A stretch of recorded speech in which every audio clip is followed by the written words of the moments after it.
në karantinë, kurse ti e ballafaqu me një smundje edhe me një humbje jetë në fakt? Pyetje shumë e vend.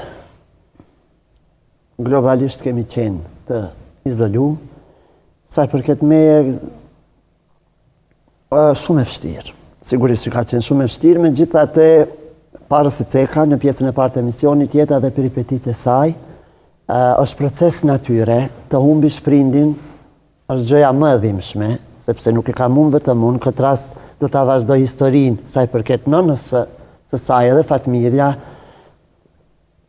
Ka qenë gjama të mërshme nuk kam përjetu për këto 20 vite, jetë që i kam. Megjithatë e kam ditë që një ditë do të vi kjo.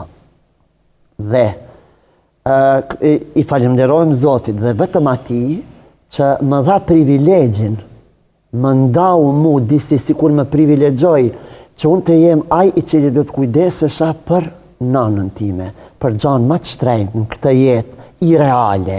Realja ka qenë vetëm ajo. Dhe Zoti dhe do të thotë vendimet e tij, dhe këtu përmbyllet çdo gjë. Koha ka qenë shumë e vështirë, pandemi.